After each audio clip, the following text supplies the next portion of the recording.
Pernah nggak ngukur detak jantung kalian dalam waktu 1 menit? Kalau belum, boleh ya diukur sambil nonton video ini.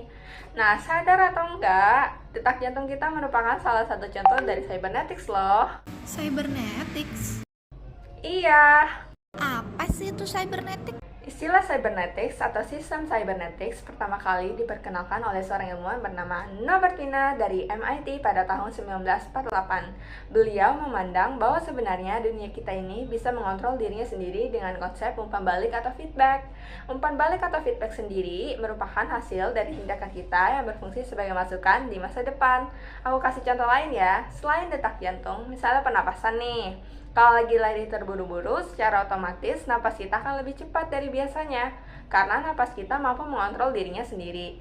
Kemudian, hasil umpan baliknya adalah tubuh akan mengingatkan kita apabila kegiatan kita sudah berlebihan dengan kondisi napas yang terengah-engah. Nah teman-teman, sekalian buat tes pemahaman aku tentang cybernetics, aku bakal jelasin ke kalian contoh teknologi yang menggunakan cybernetics. Kira-kira teknologi apa ya yang bakal aku jelasin? Sistem irigasi otomatis. Mungkin teman-teman sekalian pernah mendengar ataupun melihat bahwasannya di tengah tanaman-tanaman hijau biasanya ada pancuran air.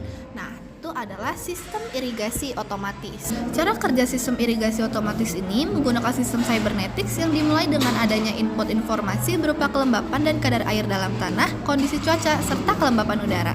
Input ini dikumpulkan dengan menggunakan sensor, salah satunya adalah sensor resistif dan sensor nirkabel. Setelah itu, sistem irigasi otomatis akan melakukan kontrol dengan kemampuannya untuk menentukan logika keputusan sambil menyesuaikan dengan algoritma waktu penyiraman berkaca pada kondisi cuaca. Aku lanjutin ya teman-teman.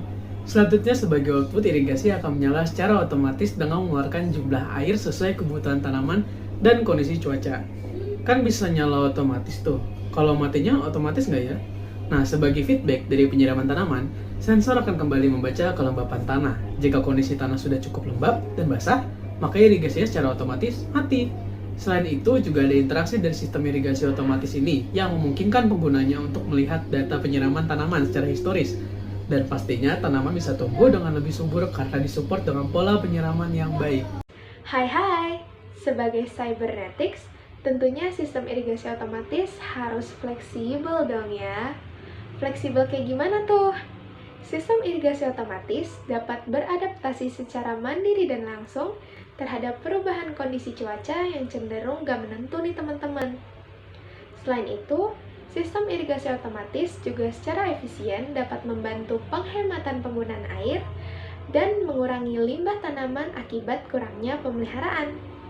Selain itu, sistem irigasi otomatis juga responsif nih teman-teman, di mana sistem ini akan langsung mengeluarkan air apabila kondisi cuaca sedang terik atau saat kadar air dalam tanaman cenderung kurang.